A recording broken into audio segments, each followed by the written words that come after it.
Hi, my name is Holly. I'm a manager here at Edison Ford Winter States, and welcome to our digital discussion on the American flag. The fascinating history of the American flag. Between 1777 and 1960, Congress passed acts that changed the shape, design, and arrangement of the flag. The acts allowed stars and stripes to be added to reflect the admission of each new state. Now, you'll find out that adding stripes kind of becomes limited because how many stripes can you have and what would the flag look like? But we'll talk more about that in a minute. So here's a question for you. How many official versions of the flag have there been? So take a second to think about it. I won't know if you get the answer right or not. And the only reason I know the answer is because I researched it. I didn't know it off the top of my head before. There have actually been 27. We'll talk about some of them, and I'll tell you the years that each one of them came along. Colonel William Moultrie commissioned the Moultrie flag in 1775, which was the first official flag of the 13 colonies. It was known as the Continental Colors, or the Grand Union flag, and it consisted of 13 red and white stripes and the United Kingdom's flag in the upper left-hand corner, also known as the canton, and it has a couple of different names. It was the same design as the flag for the British East India Company that flew from 1701 to 1801, except the British East India Company's flag ranged from 9 to 13 red and white stripes, and it was usually flown when it was sailing in the Indian Ocean. The Continental Army flew that flag until 1777. And I'm focusing on the American flag, but I kind of want to tell you how we got there. And there's a bunch of other flags I could have talked about, but I did this one because I think we've seen it today as well. During this time period, other flags were shown to show their support for independence. Christopher Gadsden designed the Gadsden flag in 1775. This flag depicts a rattlesnake with the phrase, "Don't tread on me," in a field of yellow. The Continental Marines used the Gadsden flag during the early years of the Revolutionary War.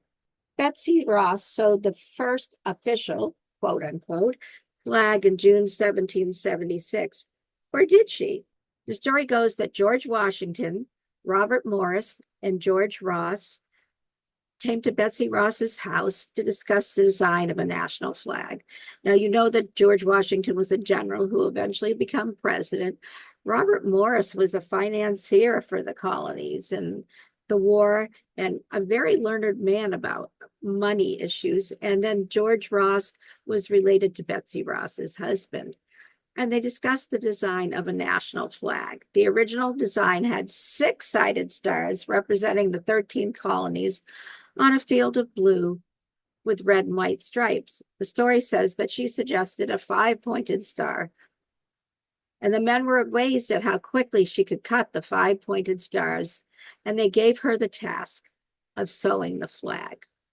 So there's one version of the flag, and realize the flags aren't standardized at that time, so the design of the stars could keep on changing. So where did the story about Betsy Ross come from? And did you hear it as a child? Maybe. I did. The belief came from William J. Canby, Ross's grandson. He told this idea to the Historical Society of Pennsylvania in 1870 and said that his aunt Clarissa Sidney Wilson, one of Ross's daughters, told him the story in 1857. So this was told many years, what, like 80 years, some of them later?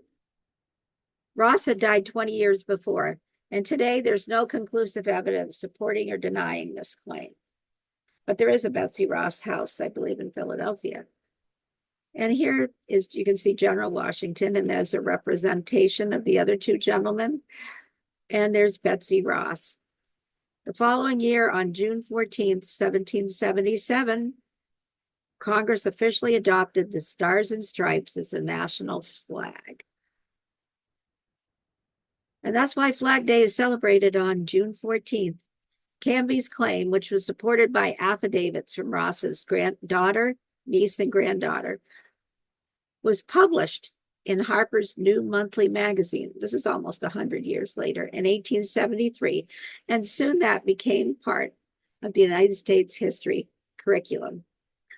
I would say that we put in there that the story goes because it's not 100% provable or disprovable. So who else could have had any influence over the flag? Well, it's this gentleman right here. As previously stated, no official documentation has been found to confirm that Betsy Ross was responsible for creating the very first flag, but some believe that Colonel George Ross, a signer of the Declaration of Independence, and her deceased husband's uncle recommended her for the job. He visited her. Betsy may have also been acquainted with both Washington and Morris, who are reported to have worshiped at the same church. So these are the gentlemen that came to see her as she attended. It was also been established that Ross did indeed make flags. She was a flag maker. And there was a receipt for more than 14 pounds. They were still using the British form of currency at the time, paid to her on May 29, 1777, by the Pennsylvania State Navy Board for making ship's colors. So perhaps she could have made it, but we don't know. But some people believe the design of the first flag came from this gentleman, Francis Hopkins, a New Jersey delegate to the Continental Congress and a signer of the Declaration of Independence. He also helped develop seals, not a whole flag, but seals that you would see on different things for different departments within the U.S. government. In 1780, Hopkinson sought payment from the Board of Admiralty, Navy, for his design of the flag of the United States of America. However, his petition for payment was denied on the grounds that he was not the only one consulted on the design.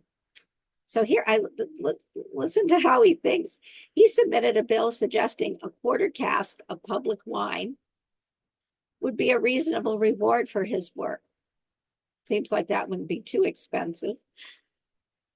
But by the time Congress passed a resolution asking that the claim be acted on in 1781, August 23rd, Hopkinson had resigned his office of Treasurer of Loans. Though the journals of the Continental Congress show Hopkinson designed the flag, the Board of Treasury disagreed and claimed that Hopkinson was not the only person consulted and therefore could not rightly take credit. In addition, because Hopkinson earned such a high salary, the Board of Treasury felt that Hopkinson, who's pictured here, owed a service to the public. Really? I would think one thing didn't have a thing to do with the other. And the design was his way of paying the debt. Ultimately, the origin of the American flag is unknown. And some people think maybe Hopkinson designed it and Ross sewed it, but we'll probably never know. But there's always things being uncovered, and history is revisionist. Sometimes it's just for the sake of revision, but sometimes there's actual proof. So on June 14, 1777, Flag Day, the Second Continental Congress passed the first flag resolution. The resolution officially adopted the Stars and Stripes as the national flag.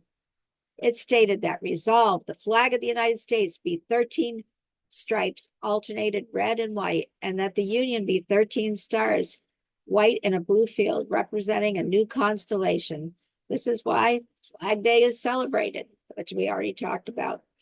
On June 14th, the only explanation given why the colors red and white and blue were chosen is from Charles Thompson, Secretary of the Continental Congress.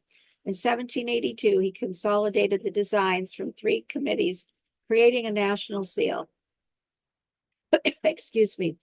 No original design from Thompson exists depicting this consolidated seal, but he wrote a detailed summary including the meanings behind the colors of the United States. But also I want you to think about that they are, just separated from Great Britain, and those colors happen to be in some of their flags as well. And he stated that the colors of the vertical stripes are those used in the flag of the United States of America. White signifies purity and innocence, red, hardiness and valor, and blue, the color of the chief, the broad band above the stripes, or we call the canton, which signifies vigilance, perseverance, and justice. In 1794, a second flag act was signed. 2 stars and 2 more stripes were added to the design, which symbolized the addition of Vermont and Kentucky. And of course, the original with the 13 original colonies, which I should have written down for you. I happen to know that number 9 is my home state of New Hampshire, and I believe the first one is Delaware, but I could be wrong. So anyway, they did add 2 more stripes. Now, if we're going to keep on adding states, the stars you could make smaller, but the stripes, well, what happens? Let's talk a little bit about the Star Spangled Banner, and that actually is a 15 stripe flag and 15 stars. And I also did something on Fort McHenry and the Star Spangled Banner. And if you go to Edison Ford Digital Discussion on YouTube, you will find it if you're interested in finding out more information by watching it. The Star Spangled Banner was made in Baltimore, Maryland in July to August 1813 by flag maker Mary Pickersgill, and we know it was her. And it was commissioned by Major George Armstead, the commander of Fort McHenry. The original size is 30 feet by 42 feet, and the current size, replicas, the same thing. There were 15 stars and 15 stripes, and 1 star had been cut out.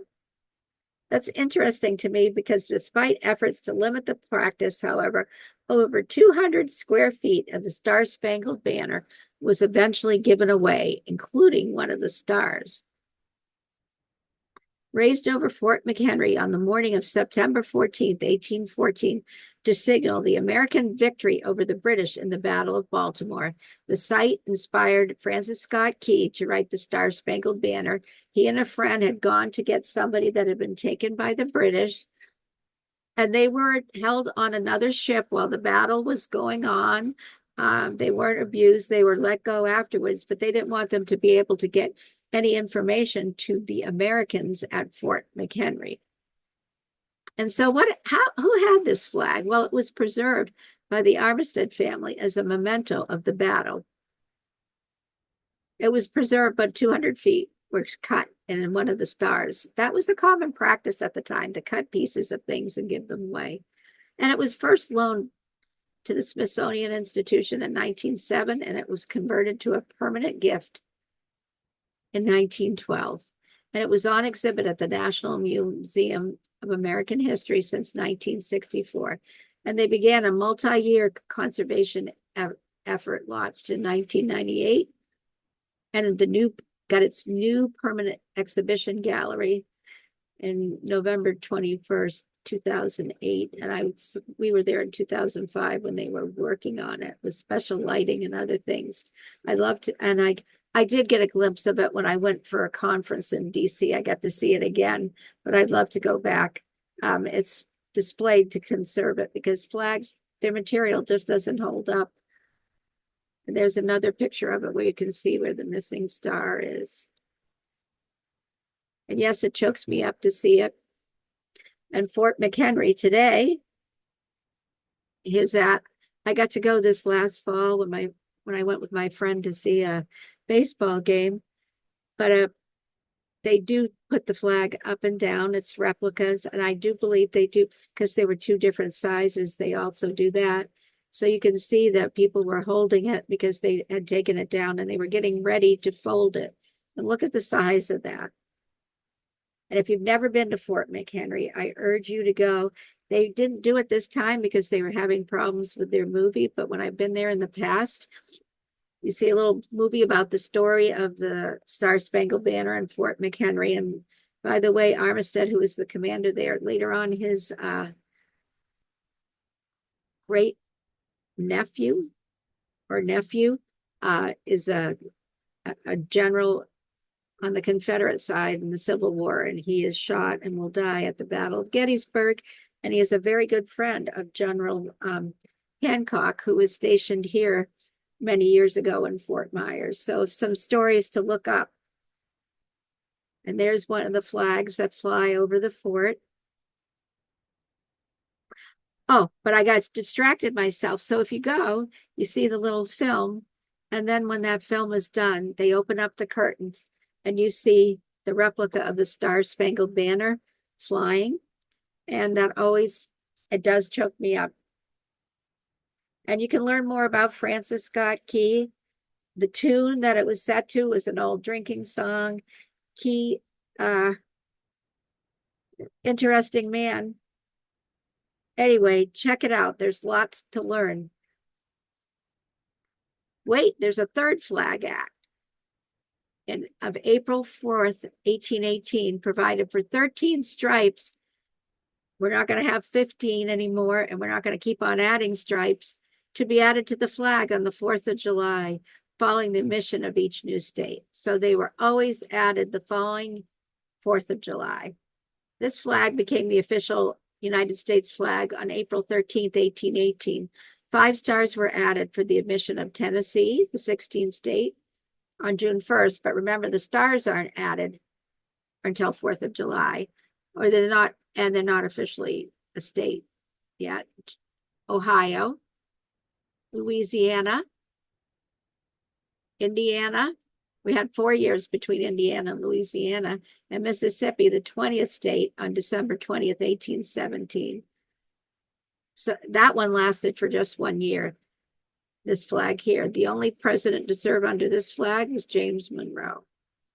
So I mean, today we're used to the flag that we've seen for many years, but it used to change as they added them. So the states are added, but they don't add the stars till 4th of July. And this is not standardized. This is a variation of the 20-star flag. I actually think that looks pretty cool. But they also could have been in rows and columns as well. There's many of them. This is just like a GIF. I couldn't find an original picture of an original flag that looked like that, though it certainly could have happened. In fact, I know it did. Here's another flag. This flag, measuring 7 feet by 7'5" by 6'5", is known as the Grand Luminary because its 21 stars are arranged in the shape of a star. And this flag is very rare. And there's a 22nd is going to come along. And the 21st star is, if you're from the Midwest, is for Illinois. Now, what is interesting about this flag is that its purchase is being scrutinized because the Abraham Lincoln Presidential Library bought this flag, this 21-star flag, at the time Illinois was admitted to the Union, and that they didn't buy it then, but they wanted to buy it later because, of course, Lincoln was living in Illinois. He came from Illinois when he became president. Some experts say that it is an original flag from that time period.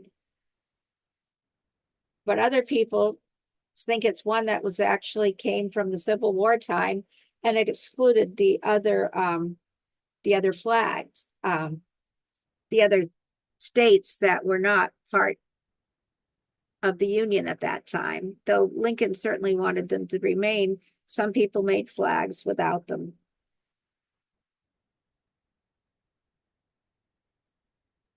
So, vexologists, if I'm saying this right, are the people that examine the flag to see if it's genuine. And there's 2 different opinions about this. Some think it's from that time period, 1818 to 1819, and some people think it's from the Civil War time, and it's an exclusionary flag. Well, they purchased it. They paid $15,625. And some people say it didn't go through the correct steps. And it became a controversy. People got fired because of it. And I looked it up. This happened last year, and I looked it up, and I don't think there's any conclusion yet as to if it was a genuine flag from that time period or not. Some people say it's made of the wrong material, so it's a later time period like the Civil War. Some say 1861, some say 1818. This is also the museum that bought a hat that was supposed to be, that was for like $6.5 million, I believe, belonged to Lincoln, and then there was no absolute proof. So I'm not a flag expert, so I won't comment. And I'd love to go to this museum someday because I am an admirer of Lincoln, and I'd like to see the flag. So look up some more and draw your own conclusions. The name Old Glory, and we call the flag that today, but did you know it was originally for a certain flag? The name Old Glory was loudly proclaimed in 1824 by Captain William Driver as he hoisted the 24-star flag given to him as a birthday present. The flag would accompany Driver on his numerous voyages around the world. And so he would put it on his ship. And when he gave up seafaring and moved inland to Nashville, Tennessee in 1837, he displayed the flag proudly by hanging it from a locust tree. He even updated the flag in 1861 to reflect 34 stars and added an anchor in the corner to indicate his sea service. When Tennessee seceded from the Union, Driver had the foresight, so he's a Unionist, obviously, to hide the flag and had his daughter conceal it inside a quilt, which was overlooked in numerous raids on his house because they knew he was a supporter of the Union. Old Glory remained in the quilt until February 25th, 1862, when Ulysses S. Grant captured Fort Donelson and occupied Nashville. So this would make Captain Driver a happy man. On that day, Driver uncovered the flag, marched through the streets to the Capitol building in Nashville, climbed to its dome, and hoisted the flag for all to see. And that's from the Museum of American History, the Smithsonian Institution. And you can see that there. The flag from Fort Sumter. It's made out of wool bunting. And so that's what some of them are saying. Even people that haven't examined the other flag, the Star Spangled Banner, they're saying it looks like it's made from wool, which means it would be from, the other flag would be from a later time, not the Star Spangled Banner, the 21 star flag for Illinois that's in the Lincoln Museum. It doesn't from 1818, but you can see during Civil War times, they did have wool. But I would still think you'd need to be able to look at it. Well, let me talk about this one. It's made from wool bunting. It's 20 feet by 36 feet. The garrison flag, Fort Sumter. And if you haven't been there, I've only been there once, but I recommend checking it out. United States 33-star garrison flag flew over Fort Sumter until it sustained wind damage the night of April 11th, 1861. It was replaced by the smaller United States storm flag that endured a 34-hour bombardment from Confederate artillery that precipitated the beginning of the American Civil War. The Palmetto Guard flag was the first Confederate flag to fly over the fort after the departure of the United States Army on April 14th, 1861. So this is a smaller flag, because the other one didn't go through the battle, but it was up just before the battle. And they did let them take their flags with them. And here's the storm flag.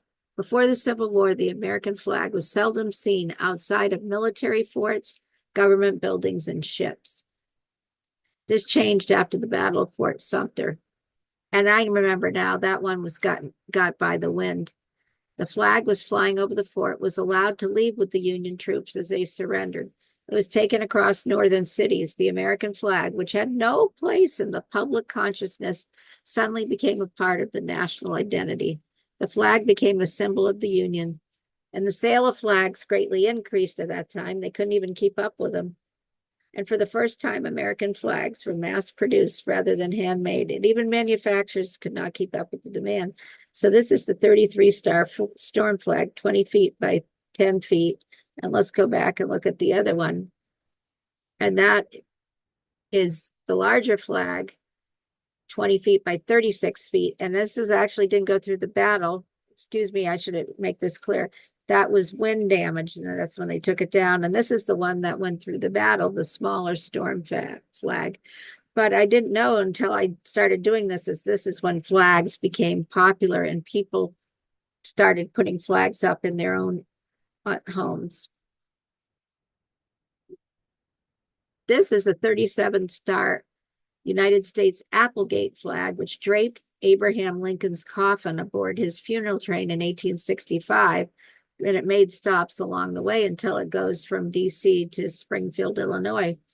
The 28 by 37-inch flag was made from 15 separate pieces of wool, Civil War era wool, bunting, as well as 37 hand-sewn 5-point single applique cotton sheeting stars. It contained a marker's mark that read Annan and Company, 99 and 101st Fulton Street, New York, as well as former owner Louis Applegate's signature. The flag's provenance was former Senator Edward Morgan, one of the Lincoln's 6 pallbearers. But guess where this flag was found? And I don't know if it talks about it. Nope, I'm going to go back to this for a minute. This was discovered at the Museum of Southern History in Florida. And they didn't know it was there. It was a small building that's going to have to be closed. And their volunteer curator opened a box. And there was a large flag. And somehow it ended up in Jacksonville.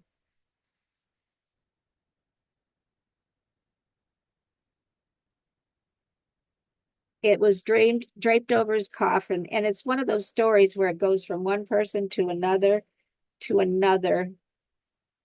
in the funeral train in a shadow. How did in a shadow box at the Museum of Southern History? The woman that was the voluntary curator actually drove around it with her truck. And the flag had been, I mean, they don't have the security to take care of that.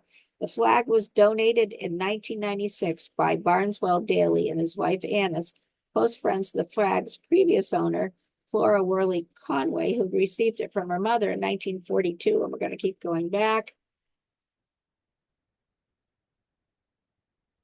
And it's called the Applegate flag because its original owner, New York physician and Civil War soldier, Louis Applegate. And according to that, he went to the same school as the son of Lincoln's pallbearer, Edwin Morgan, who might be the link to how that flag ended up with the Applegate. And then it just gets handed on and on. And they had I'm going to say this right, a vexillologist, flag expert, who has been advised that it was the real thing. And it does go to auction, and it sells for quite a bit of money. I think it's $525,000. And there's a long trail of how it went from one person to another, to another, to another. So they were able to prove that to the satisfaction of all the vexillologists. And it was 37 stars. And I got to go back again because I wanted to tell you, they're really not 30. Nebraska was going to be the 37th state, but it wasn't yet. And July 4th hadn't happened because he's assassinated in April, and they knew that a star was going to be added to the flag then. So they put it on this one specially for Lincoln. Here's another flag. One iconic image from American history is the raising of the flag by the two Marines on Mount Suribachi during the Battle of Iwo Jima. And I should have put the picture there, but I know you've seen them picture the men struggling, and they're putting the flag up, right? What's less known is the flag in the photograph is the second one flown from the top of Mount Suribachi that day. The first was small and borrowed from one of the ships offshore. The U.S. Marine Corps Museum in Quantico, Virginia, owns both flags. The first only flew for a few hours. The second flew for the remainder of the Battle of Iwo Jima.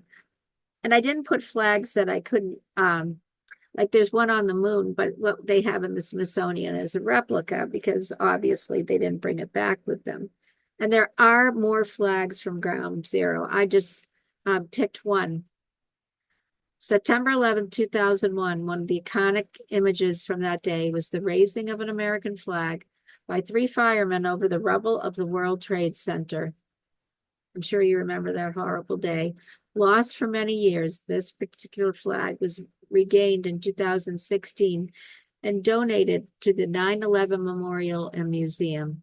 It is now on display in the museum. 411 emergency responders, including 343 members of the New York Fire Department, died during the collapse of the World Trade Center following the attacks. And I'm going to move myself here so you can see this. So the 13 stars, I did put down who they were. The 13 original colonies: Delaware, Pennsylvania, New Jersey. I did get Delaware right. Pennsylvania's second, that's my husband's home state. New Jersey, Georgia, Connecticut, Massachusetts, Maryland, South Carolina, New Hampshire, Virginia, New York, North Carolina, and Rhode Island. So a lot of the New England states. I believe Maine was still part of Massachusetts at that time. When they go to 15 stars, they add stars and stripes. That's the only time they add stripes for Vermont and Kentucky. 20 stars in 1818, Tennessee, Ohio, Louisiana, Indiana, and Mississippi. 21 stars, you know the controversy of that. That's Illinois. By now, Maine's a separate state, so 23 stars, Alabama and Maine. We never had a 22-star flag. 24 stars, Missouri. A copy of this flag was owned by Sea Captain William Driver, who referred to it as Old Glory. So there's a specific Old Glory, and then that's what we call our flag today, Old Glory. 25 stars, Arkansas in 1836. 26 stars, 1837, Michigan. 27 stars, the state we're in right now, 1845, Florida. 28 stars, 1846, Texas. 29 stars, 1847, Iowa. 30 stars, 1848, Wisconsin. Some of these are only for a year, some are just for a handful of years. 31 stars, 1851, California. 32 stars, 1858, Minnesota. 33 stars, 1859, Oregon. I'm almost done. I'll go fast. 34 stars, 1861, Kansas. 35 stars, 1863, West Virginia. And remember, it was originally part of Virginia. 36 stars, 1865, Nevada. 37 stars, 1867, Nebraska. The Lincoln flag there on his coffin. 38 stars, Colorado in 1877. And we're going to skip ahead. 43 stars. That was 13 years. 1890, North Dakota, South Dakota, Montana, Washington, and Idaho. 44 stars, 1891, Wyoming. 45 stars, 1896, Utah. 46 stars, 1908, Oklahoma. 48 stars, 1912. 47th and 48th flags represent New Mexico and Arizona. And that's the second longest lived flag, having been used for 47 years. But look, it goes from 1912 till 1959. So 49 stars. The short-lived flag was adopted following the admission of Alaska, the first non-contiguous. It doesn't touch any of the others. State. And then that same year, but it doesn't get added till the July 4th, 1960. After Hawaii became a state in 1959, the 50th star was added, as I said, on July 4th, 1960. This is the current flag, and as of May 2025, it's seen over 64 years of service, making it the longest lived design. And when flags are flying, remember, the American flag always has to be on the top.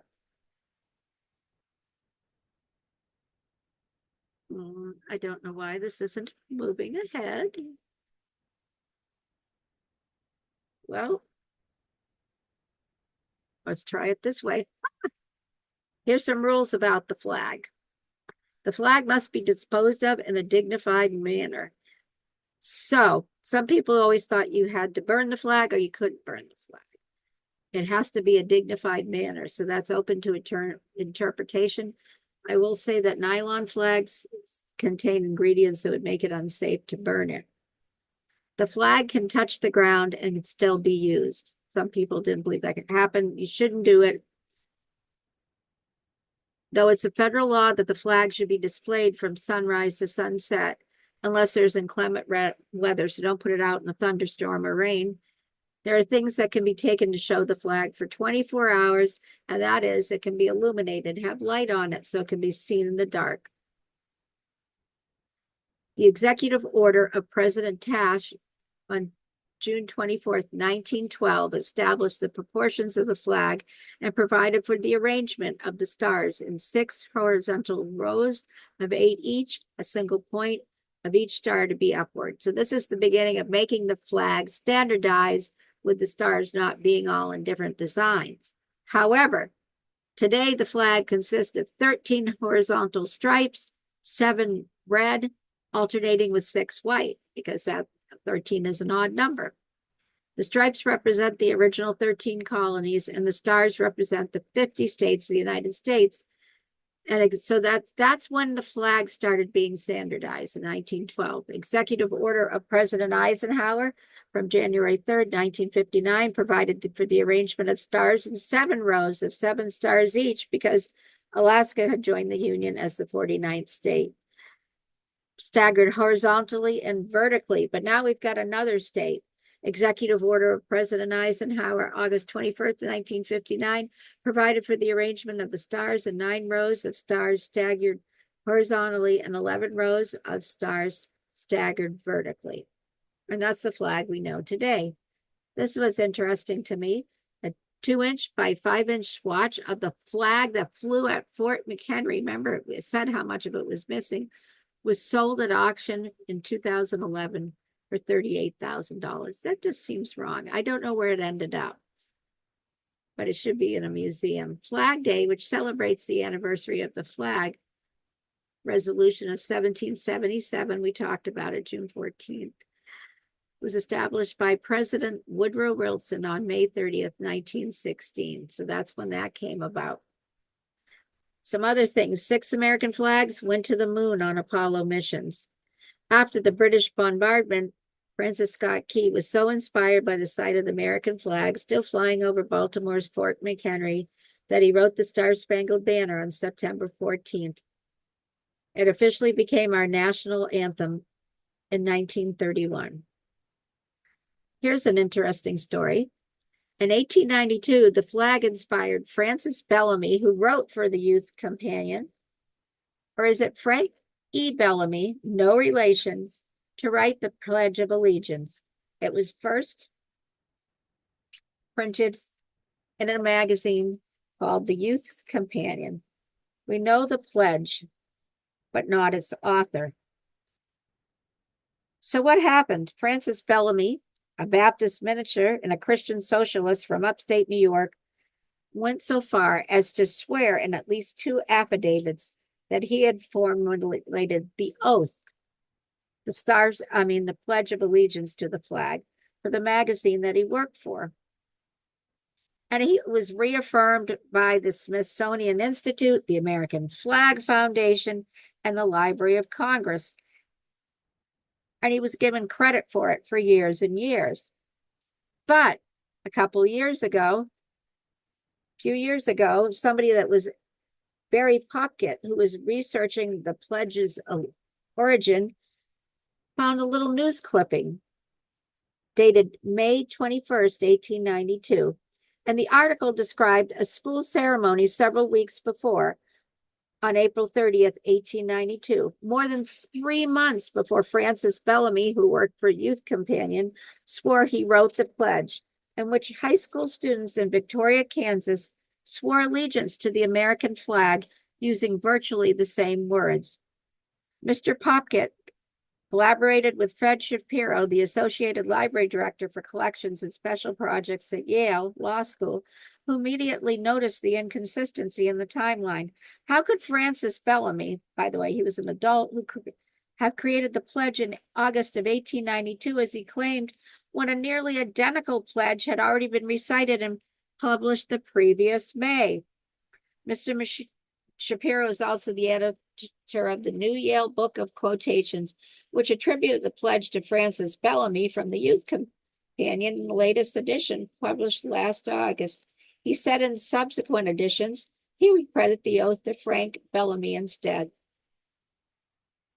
The May 18th, 92 newspaper clipping does not prove assumed that Frank Bellamy wrote the pledge, but it does seem to suggest that Francis Bellamy did not.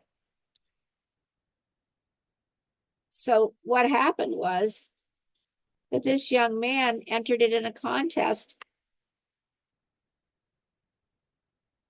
and won. Now, Francis Bellamy said he had a distinct memory of straining for 2 hours that August until the muse finally landed and inspired the 21 words that would be published in the magazine on September 8th. And this is what it was at the time: I pledge allegiance to my flag and the republic for which it stands, one nation, indivisible, with liberty and justice for all. But the Kansas newspaper in 1892 said the pledge recited by school children that day was precisely the same, except it extolled an inseparable nation rather than an indivisible one, and specifically referred to the republic. The official wording of the pledge has since changed, specifying the United States of America for my country in the 1920s to remove any ambiguity among the immigrants. That was the reason why they did it. I'm just telling you what the reasons were. And asserting under God during the Cold War to distinguish the republic from the irreligious international communism.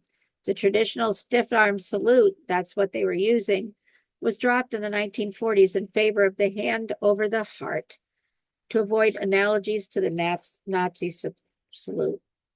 So, two Bellamys, no relation, one before the other, one a student, one that worked for the Youth Companion. Frank enlisted in, by the way, the young man that entered that in the contest, enlisted in the Kansas Infantry, and after the start of the Spanish-American War was serving in the Philippines when his entry won the contest for the Youth Companion, where Francis Bellamy said, who worked for that, said that he wrote it several months later. But Frank's sister said in a letter to the Corps in 1918, she said, we all remember hearing him say often that he remembered writing the pledge in 1896, but she made no mention of him written one earlier for the Youth Companion in 1890 or in 1892. And I would say to you, look it up, because most people think it's Frank Bellamy, but some people still think it's Francis Bellamy. History is very fluid. There are a few locations where the flag is flown 24 hours a day by either presidential proclamation or by law. Where are they? Fort McHenry in Baltimore. You got to go there. Flag House Square, Baltimore, Maryland. United States Marine Corps Memorial, Iwo Jima, Arlington, Virginia. On the green of the town of Lexington, Massachusetts, Revolutionary War. The White House in Washington, D.C., the United States Customs Ports of Entry, and the grounds of the National Memorial Arch in Valley Forge Park, Valley Forge, Pennsylvania, where George Washington was with his troops in a terribly cold winter. So flags can elicit a lot of emotion for people. I hope I've inspired you to research more about them.